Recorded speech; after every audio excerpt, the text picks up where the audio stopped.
2005 മുതൽ 2024 വരെ ഏഷ്യാനെറ്റ് ടെലിവിഷൻ അവാർഡിൽ ബെസ്റ്റ് നെഗറ്റീവ് റോൾ അഥവാ വില്ലത്തിയായി തിരഞ്ഞെടുക്കപ്പെട്ട നായികമാർ.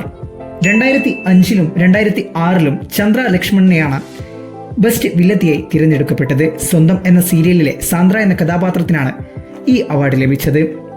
2008-ൽ അർച്ചന സുശീലിനാണ് ഈ അവാർഡ് ലഭിച്ചിരിക്കുന്നത്. എൻ്റെ മാനസപുത്രി എന്ന പരമ്പരയിലെ ഗ്ലോറി എന്ന നെഗറ്റീവ് കഥാപാത്രത്തെ തേടിയാണ് ഈ അവാർഡ് എത്തിയത്. 2011-ൽ ഐശ്വര്യക്കാണ് ഈ അവാർഡ് ലഭിച്ചത്. പാരിജാതം പരമ്പരയിലെ ആന്റിയമ്മ എന്ന കഥാപാത്രത്തെയാണ് ബെസ്റ്റ് വില്ലത്തിയായി തിരഞ്ഞെടുക്കപ്പെട്ടത്. 2012-ൽ അശ്വതിയെയാണ് ബെസ്റ്റ് വില്ലത്തിയായി തിരഞ്ഞെടുക്കപ്പെട്ടത്. കുങ്കുമപ്പൂവ് പരമ്പരയിലെ അമല എന്ന കഥാപാത്രമായിരുന്നു ബെസ്റ്റ് വില്ലത്തിയായി എത്തിയത്. 2013-ൽ സോനു സതീഷിനെയാണ് ബെസ്റ്റ് വില്ലത്തിയായി തിരഞ്ഞെടുക്കപ്പെട്ടത്. സ്ത്രീധനം പരമ്പരയിലെ വേണി എന്ന കഥാപാത്രത്തെയായിരുന്നു താരം അഭിനയിച്ചിരുന്നത്. 2014-ൽ കന്യയെയാണ് ഏറ്റവും മികച്ച വില്ലത്തിയായി തിരഞ്ഞെടുക്കപ്പെട്ടത്. ചന്ദനമഴ എന്ന പരമ്പരയിലെ മായാവിധി എന്ന കഥാപാത്രത്തെയായിരുന്നു ഈ അവാർഡ് തേടിയെത്തിയത്. 2015-ൽ ഷാലു കുര്യനെയാണ് മികച്ച വില്ലത്തിയായി തിരഞ്ഞെടുക്കപ്പെട്ടത്. ചന്ദ്രമഴ എന്ന പരമ്പരയിൽ തന്നെയായിരുന്നു താരവും അഭിനയിച്ചിരുന്നത്.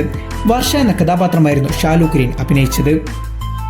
2016-2017 വർഷത്തിൽ അർച്ചന സുധീഷിനെ തന്നെയാണ് ഈ അവാർഡ് തേടിയെത്തിയത്. കറുത്തമുത്ത് എന്ന പരമ്പരയിലെ മെർലിൻ എന്ന കഥാപാത്രത്തെയായിരുന്നു താരം അവതരിപ്പിച്ചിരുന്നത്. 2018-ലെ ബെസ്റ്റ് വില്ലത്തി സുചിത്ര നായർ ആയിരുന്നു. വാനമ്പാടി എന്ന സീരിയലിലെ നെഗറ്റീവ് റോളിനായിരുന്നു ഇത്.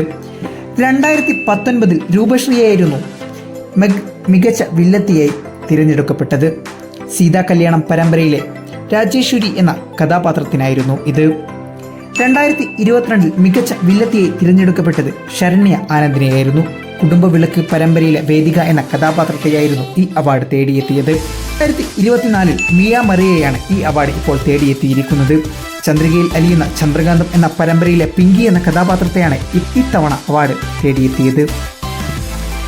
നിലവിൽ നിങ്ങൾക്ക് ഏറ്റവും ഇഷ്ടപ്പെട്ട ആ നെഗറ്റീവ് കഥാപാത്രം അവതരിപ്പിച്ചിരുന്ന താരമോ കഥാപാത്രമോ പരമ്പരയോ ഏതാണ്?